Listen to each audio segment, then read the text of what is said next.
Hello everyone, कैसे हैं आप सब। होपफुली फाइन होंगे। तो मैं उम्मीद करता हूँ लास्ट वीक आपका प्रॉफिटेबल गया होगा। एक और वीडियो लेकर हम आपके सामने प्रेजेंट हैं। इस वीडियो में क्या डिस्कस करेंगे, कुछ अच्छे स्विंग्स के सेटअप नज़र आ रहे हैं जो हम डिस्कस करेंगे। साथ में कुछ सेटअप्स लास्ट हफ्ते रिकमेंड किए गए थे, उनका क्या करंट स्टेटस है उनको भी डिस्कस करेंगे। ठीक है। और सबसे ज़रूरी चीज़ जो डिस्कस करेंगे कि इन सारे सेटअप्स के पीछे लॉजिक क्या है, क्योंकि कोई भी ट्रेड हम मार्केट में लेते हैं उसके पीछे लॉजिक होना बहुत ही ज़्यादा ज़रूरी है। विदाउट लॉजिक ट्रेड लेने का कोई मतलब नहीं बनता। तो आइए इस वीडियो को स्टार्ट करते हैं। वीडियो स्टार्ट करने से पहले दो तीन बातें हैं जो हम स्विंग सेटअप्स डिस्कस करने वाले हैं। जो भी शेयर्स इसमें हम डिस्कस करने वाले हैं, इनको आप डिफरेंट तरीके से इम्प्लीमेंट कर सकते हो। अगर आप कम रिस्क की ट्रेडर हो तो आप शेयर से लेके इनका फ़ायदा उठा सकते हो, बेनिफिट ले सकते हो। अगर आप डेरिवेटिव ट्रेडर हो यानी फ्यूचर एंड ऑप्शंस में ट्रेड करते हो तो भी आप ट्रेड कर सकते हो। अगर आप ज़्यादा रिस्क लेना चाहो तो फ्यूचर में, थोड़ा कम रिस्क लेना चाहो तो ऑप्शंस में। But the only thing is कि जब आप ऑप्शंस में ट्रेड करते हो तो स्विंग सेटअप है। कई बार मार्केट में मोमेंटम नहीं होता, शेयर साइडवेज हो जाता है और मोमेंटम आने पे चलता है। तो उस दौरान क्या होता है, अगर आपने नेकेड ऑप्शन में ट्रेड ली होगी, कॉल या पुट बाई करी होगी, तो उसमें टाइम वैल्यू डिके, जिसे थीटा डिके, प्रीमियम डिके कहते हैं, वो आपको फेस करना पड़ जाता है। तो प्रिफर करिएगा कि अगर आप ऑप्शंस में ट्रेड ले रहे हैं तो स्ट्रेटजीज बना के ट्रेड ले, ताकि जो थीटा डिके वाला फैक्टर है उसे आप काफ़ी हद तक काउंटर कर सको। तो आप बुल कॉल, बुल पुट जैसी छोटी छोटी कम रिस्क की स्ट्रेटजी बना के इनका बेनिफिट ले सकते हैं। और अगर आप फ्यूचर्स में ट्रेड करते हो, रिस्की ट्रेडर हो, तो नेकेड फ्यूचर के साथ जा सकते हो। अदरवाइज उसे हेज करके प्रोटेक्टिव पुट या प्रोटेक्टिव कॉल जैसे स्ट्रेटजीज बना के ट्रेड कर सकते हो। एक और ज़रूरी चीज़, आजकल रिजल्ट सीजन चल रहा है और हमारे जो टेक्निकल्स हैं उनको सिर्फ एक ही चीज़ काउंटर कर सकती है, वो है कोई न्यूज़। तो जिस भी स्टॉक में ट्रेड करें, ये ध्यान से देख लें कि आने वाले 3 4 5 दिन में उसके रिजल्ट तो नहीं आने वाले। अगर रिजल्ट आने वाले हैं तो उस ट्रेड से आप एग्जिट कर सकते हैं या उस शेयर में ट्रेड ही ना लें। फिर दो तीन बातें जो ध्यान में रखनी है। अब स्टार्ट करते हैं HUL से। HUL लास्ट वीक रिकमेंड किया गया था। क्यों रिकमेंड किया गया था? सबसे पहले तो डेली चार्ट से रिकमेंड किया था, तो उसमें चलते रिजल्ट आए थे शेयर के। रिजल्ट के बाद शेयर गिरा था और उसने चार्ट में एक बुलिश काउंटर अटैक लाइन बनाई थी, डबल बॉटम की एग्रेसिव एंट्री थी, तब इसे, और 2450 का इंपॉर्टेंट लेवल था, तब इसे रिकमेंड किया गया था। पहला टारगेट 2500, दूसरा टारगेट 2550 था। लास्ट वीक इसने क्या किया था, थर्सडे को 2500 और 13 EMA के ऊपर क्लोजिंग दे दी थी। फ्राइडे उसके ऊपर सस्टेन करके गया था, तो इंडिकेशन थी कि फर्दर ये रैली आगे जा सकती है। दैट्स वाई इस ट्रेड को कंटिन्यू करने को आपको कहा था। 2500 का ट्रेलिंग स्टॉप लॉस ले सकते थे और 2550 का टारगेट था। इस हफ्ते सारे टारगेट्स अचीव कर दिए। शेयर 2640 तक का हाई लगा के आया है, तो सारे टारगेट्स अचीव हो गए इस हफ्ते। तो अब इस ट्रेड को एंड करते हैं क्योंकि प्रॉफिट बुकड हो चुका है। जो भी टारगेट्स थे सारे अचीव हो चुके हैं। होपफुली अगर आपने ट्रेड ली होगी तो आपने अपने प्रॉफिट्स बुक कर लिए होंगे और एग्जिट कर दी होगी सक्सेसफुली इस ट्रेड को। अब आगे चलते हैं। डिवीज लैब जो लास्ट हफ्ते रिकमेंड किया गया था, फ्रेश ट्रेड थी। क्यों? क्योंकि अगर हम देखें शेयर काफ़ी डिसेंट करेक्शन में था। हर बार क्वार्टरली रिजल्ट आ रहे थे वो बेकार आ रहे थे और शेयर को ब्रेक करवा रहे थे। 2750 के एक इंपॉर्टेंट लेवल पे शेयर ने कंसोलिडेशन करके डबल बॉटम की एग्रेसिव एंट्री बना के बाउंस बैक किया था और 3250 के एक लेवल को गेन करके उसके ऊपर कंसोलिडेशन कर रहा था, जो ये दिखा रहा था कि जो बुलिश शेयर को चला के लाया है वो रेस्ट कर रहा है ताकि शेयर को और चला सके। दैट्स वाई ये रिकमेंडेशन दी गई थी। 3200 ऑन वीकली क्लोजिंग बेसिस का स्टॉप लॉस था। 3400 और 3450 के दो टारगेट्स के साथ ट्रेड ले सकते थे। हुआ क्या, ये हफ्ते काफ़ी वॉलेटाइल भरा रहा इस पर्टिकुलर शेयर के लिए। अगर आप देखोगे तो आई थिंक स्क्रीन फ्रीज हो गई है। तो शेयर ने क्या किया, तो वॉलेटाइल भरा हफ्ता था। तो मैं वीकली चार्ट से ही आपको दिखा देता हूँ। वीकली चार्ट में हम देखें तो शेयर ने अराउंड 34 समथिंग के हाईज तक गया है। तो हमारा जो पहला टारगेट था वो शेयर ने सक्सेसफुली अचीव कर दिया। ठीक है। बट हुआ क्या, थर्सडे को कुछ फंड आउटफ्लो था इस पर्टिकुलर शेयर में। तो उस फंड आउटफ्लो के कारण क्या हुआ था कि शेयर ने जो राइज आया था पहले हफ्ते के 2-3 वीक में, क्योंकि शेयर का हाई 34-37 तक का था, तो थर्सडे को जो फंड आउटफ्लो था शेयर में, उस कारण शेयर के प्राइस में फॉल आया और शेयर अपना 13 EMA बहुत अच्छी तरह रिस्पेक्ट दे रहा था, उसको रिटेस्ट करने आया था। अच्छी बात यह कि उसने सक्सेसफुली बचाया थर्सडे को और फ्राइडे भी बचा लिया। तो अगर आप पहले टारगेट 3400 पे प्रॉफिट बुक करके निकल गए थे, सिंपल सी कहानी है, तो बहुत अच्छी बात है। नहीं निकले थे, आप वेट कर रहे थे कि 3500 तक जा सकता है, तो कोई दिक्कत नहीं है। स्टिल 13 EMA को बचा रहा है, स्टिल शेयर में मोमेंटम है, स्टिल 3250 के ऊपर है, तो आप वेट कर सकते हो। अगले हफ्ते टारगेट्स आ सकते हैं, तब आप बुक कर सकते हो। बाकी अब ट्राई क्या करो, जब पहला टारगेट आ जाए और उस पर क्लोज देके सस्टेन करने लग जाए, यानी एक कैंडल ने क्लोजिंग दे दी फिर सस्टेन कर रही है, देन आप अगले का वेट करा करो। अगर ऐसा नहीं हो रहा तो बेहतर है आप एग्जिट कर दो, ठीक है, क्योंकि अगर आप पहले टारगेट पे भी एग्जिट करते तो आपको अच्छे खासे 3-4% के रिटर्न वहां पे मिल गए थे, ठीक है। तो सेम सेटअप है, अगर आपने प्रॉफिट बुक कर लिया अच्छी बात है, नहीं किया है स्टिल 13 EMA के ऊपर आप इंतजार कर सकते हो अगले हफ्ते का, और जब दोबारा टारगेट आए तो प्रॉफिट बुक कर सकते हो। तो HUL और डिवीज लैब दो सेटअप अभी तक हमने डिस्कस की, जिसमें HUL तो हट चुका है इससे क्योंकि दोनों टारगेट हिट हो चुके हैं। डिवीज लैब में अगर किसी ने ट्रेड ली थी अच्छी बात है, वो इंतजार कर सकता है। अगर किसी ने नहीं ली थी वो स्टिल ट्रेड ले सकता है। रीजन सिर्फ यही है कि 13 EMA को सेव कर रहा है, तो स्टिल एक फ्रेश एंट्री ले सकता है। अब जो फ्रेश एंट्री लेगा उसका स्टॉप लॉस थोड़ा सा चेंज ही कर देते हैं, उसका स्टॉप लॉस होगा 13 EMA।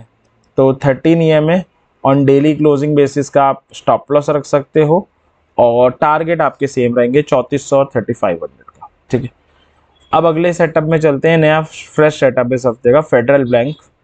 तो बैंक निफ्टी वैसी चीज़ों में आउट परफॉर्म कर रही है, रिजल्ट भी इस बैंक के काफ़ी अच्छे आए थे, और अगर आप देखोगे तो शेयर अक्टूबर से, लास्ट अक्टूबर से, यानी अराउंड 5-6 महीनों से एक रेंज में ऑक्सीलेट कर रहा है 140 से 125 के इन बिटवीन। रिजल्ट ठीक थे, बट रिजल्ट के बाद सेलिंग आई थी, और उस सेलिंग के कारण शेयर अपने इंपॉर्टेंट लेवल 125 की तरफ बढ़ रहा है। क्लोजिंग इस हफ्ते की आई है 125 रुपये 90 पैसा, और 125 is a very very strong level for this share. Bank Nifty भी आउट परफॉर्म कर रही है, तो एक अच्छी ट्रेड हो सकती है इस शेयर में। तो 125 का इंपॉर्टेंट लेवल है, 120 ऑन वीकली क्लोजिंग बेसिस का स्टॉप लॉस ले सकते हैं, 130 और 135 का टारगेट ले सकते हैं। एक ट्रिगर है, वो क्या है, क्योंकि शेयर अपने सपोर्ट की तरफ बढ़ रहा है तो हमें वेट करना चाहिए। अगर सपोर्ट पे आके कैंडलस्टिक पैटर्न बनाता है, 125 का सपोर्ट है, अगर सपोर्ट पे आके कैंडलस्टिक पैटर्न बनाता है तभी हमें इस शेयर को लेना चाहिए। तो एक सिंपल से ट्रिगर के साथ ये ट्रेड आपको प्रेजेंट की जा रही है कि अगर 125.90 में बंद हुआ है, 125 इंपॉर्टेंट लेवल है, अगर 125 पे आके कोई कैंडलस्टिक पैटर्न बनाए तो आप इस ट्रेड में जंप कर सकते हो। अच्छी ट्रेड है, डिसेंट रिटर्न आपको दे जाएगी 7-8% के, 130 और 135 का टारगेट ले सकते हो, ठीक है। तो आप इसे अगले हफ्ते देख सकते हो, ट्रिगर हिट हुए तो जरूर ले सकते हो। उसके बाद अगला सेटअप जो लास्ट हफ्ते रिकमेंड किया गया था SBI का था।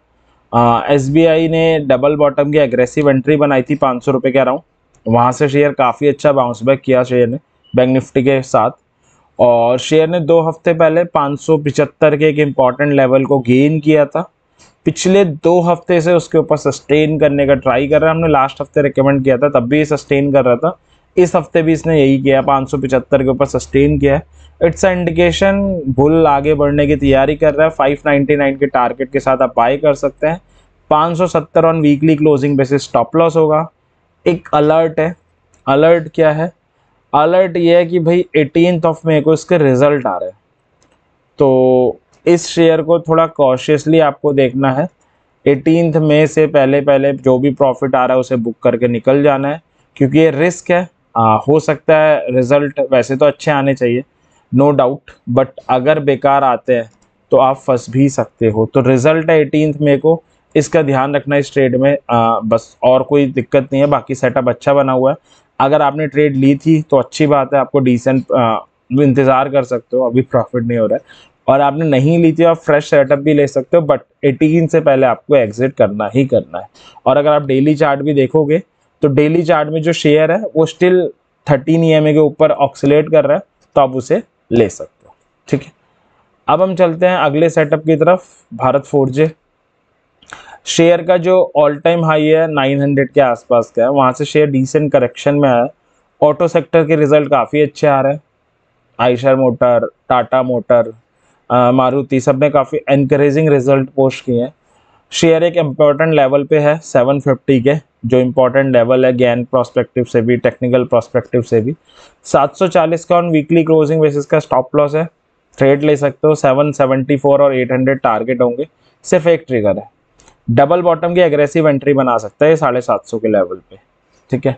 तो उस एग्रेसिव एंट्री में हम इसमें जंप कर सकते हैं और हमें एक डिसेंट रिटर्न भी मिल जाएगा, नो डाउट। बस एक ही दिक्कत है कि कैंडलस्टिक पैटर्न अभी नहीं बना हुआ, तो आप कैंडलस्टिक पैटर्न का वेट कर सकते हैं, क्योंकि कैंडलस्टिक पैटर्न बनेगा तो डबल बॉटम की एग्रेसिव एंट्री बन जाएगी, आप इस ट्रेड में जंप कर सकते हैं। तो अच्छी सेटअप है। बस एक ट्रिगर है कि अगर मंडे को कैंडलस्टिक पैटर्न बनता है डेली चार्ट में, क्योंकि डबल बॉटम बन जाएगा, तो आप एंट्री कर सकते हो, ठीक है। तो जो 6-5 सेटअप डिस्कस किए उसमें फेडरल, एसबीआई, भारत फोर्जे को आप देख सकते हो, डिवीज को भी आप देख सकते हो। एचयूएल आउट ऑफ रेंज है, तो 5 में से 4 सेटअप है जो स्टिल वैलिड है, जिन्हें आप देख सकते हो। अगला सेटअप है पेट्रोनेट का। लास्ट हफ्ते इसे रिकमेंड किया गया था, क्यों? शेयर का एक इंपॉर्टेंट लेवल था 225 का, उसके ऊपर कंसोलिडेट हो रहा था, जो एक पॉजिटिव इंडिकेशन थी। 220 का ऑन वीकली क्लोजिंग बेसिस का स्टॉप लॉस था, 240 और 250 का टारगेट दिया हुआ था आपको।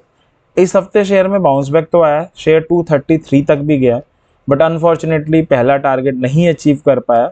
कोई प्रॉब्लम नहीं है, अगले हफ्ते अचीव कर देगा। तो सेटअप स्टिल वैलिड है, आप इंतजार कर सकते हो और अगले हफ्ते का वेट कर सकते हो। अगले हफ्ते भी ट्रेड स्टिल कैरी है, स्ट्रॉन्ग है, तो आप अगले हफ्ते का वेट कर सकते हो। तो पेट्रोनेट भी स्टिल सेटअप वैलिड है, अगर आपने लास्ट हफ्ते मिस कर दिया था तो इस हफ्ते आप ले सकते हो। नया सेटअप यूबीएल क्यों दिया गया वो बता देते हैं। तो 1400 रुपये का एक इंपॉर्टेंट लेवल आ रहा है, सॉरी यहाँ पे मिस प्रिंटिंग है, यहाँ 1450 नहीं 1400 हो। तो 1400 का एक इंपॉर्टेंट लेवल आ रहा है, गैन लेवल भी है। बुलिश हरामी बना के गया, उस पर aggressive entry of double bottom बना के गया। 3 रीजन है, इनफ है, तो बाय कर सकते हैं। 1390 on weekly closing basis stop loss होगा। 1449 1500 का टारगेट है।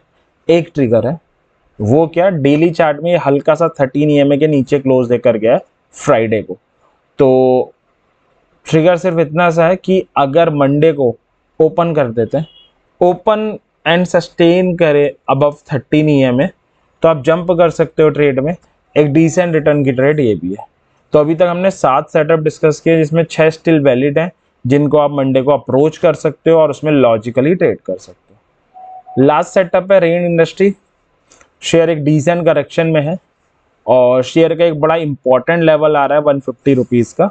शेयर उसके माइन्यूटली नीचे बंद होकर गया है, तो इम्पॉर्टेंट लेवल है गैन प्रोस्पेक्टिव से भी, वैसे भी टेक्निकली। तो एक बाई की अपॉर्चुनिटी बन सकती है। 147.5 का वीकली क्लोजिंग बेसिस का स्टॉप लॉस, 155 और 160 के 2 टारगेट। एक ट्रिगर है, वो क्या, डबल बॉटम की एग्रेसिव एंट्री भी बना सकता है 150 पे।